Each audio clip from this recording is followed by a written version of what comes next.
తిరుమల తిరుపతి దేవస్థానం శ్రీ వెంకటేశ్వర స్వామి లడ్డు ప్రసాదంలో జరుగుతున్న అసత్య ప్రచారాల ప్రక్షాళన కోసం ఆలయాల పూజలకు వైఎస్ఆర్ కాంగ్రెస్ పార్టీ పిలుపు.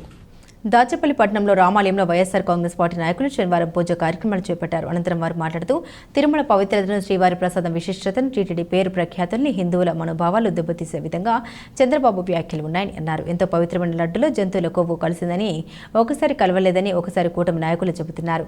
నిజాలు తెలియజేయాలి, దోషులను శిక్షించాలని అన్నారు. సాధ్యం కాని హామీలు ఇచ్చారు, వాటిని పక్కదో పట్టించేందుకు ఇటువంటి ఆరోపణ చేస్తున్నారని అన్నారు. ఏదేమైనప్పటికీ తప్పు చేసిన వారిని కలియుగ దైవం వెంకటేశ్వర స్వామి క్షమించాడని, దోషులు ఎవరైనా సరే తప్పించుకోలేరని అన్నారు. ఈ కార్యక్రమంలో నగర పంచాయతీ chairman Gopala Sambaiah, ZPTC Mulagundla Prakash Reddy, MPP Kandula John, party అధ్యక్షులు టమాటా సుభాని, కోట కృష్ణ, కౌన్సిలర్లు ఖాదర్ బాషా, విజయ్, క్రాంతి నాయకులు జాకిర్ హుస్సేన్, మందపాటి దుర్గారావు, రఘు తదితరులు పాల్గొన్నారు.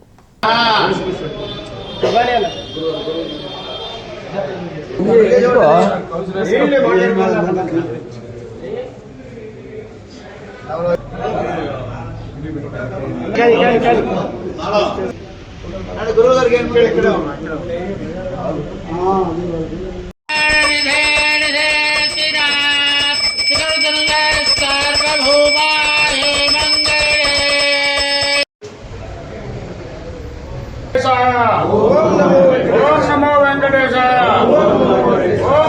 ఓం నమో వెంకటేశాయ.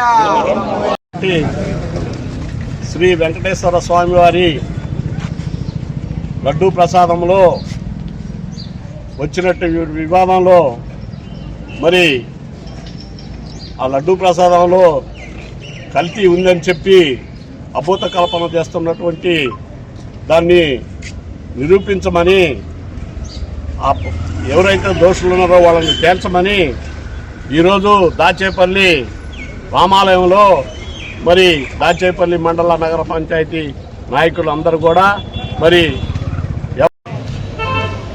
గత 10 రోజుల నుంచి కలియుగ దైవం వెంకటేశ్వర స్వామి సన్నిధిలో లడ్డు ప్రసాదంలో కల్తీ జరిగిందని, ఏదైతే ఇప్పుడున్న ప్రభుత్వం అభియోగాలు చేస్తుందో దాదాపుగా మీ అందరికి కూడా మేము ఈ మీడియా ముఖంగా తెలియపరుస్తుంది ఏంటంటే, దాదాపుగా మీరు కూటమి ప్రభుత్వం ఏర్పడి 3 నెలలుగా వస్తుంది.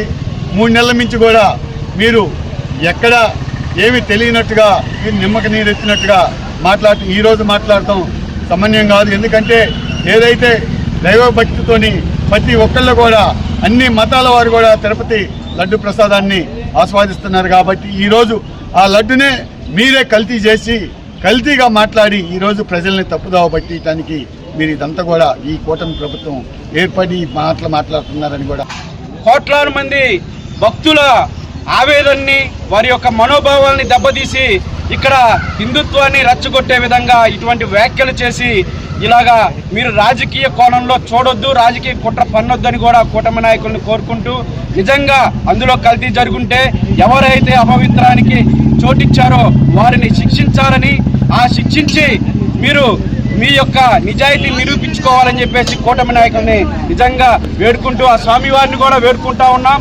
ఎవరైతే నిజాలు నిగ్గు తేల్చాలని చెప్పేసి ఆ స్వామివారిని కూడా మేమందరం కూడా వేడుకుంటూ, భక్తుల మనోభావాలతో మరొక్కసారి ఆడుకోవద్దని చెప్పేసి తెలియజేసుకుంటూ ఉన్నాం.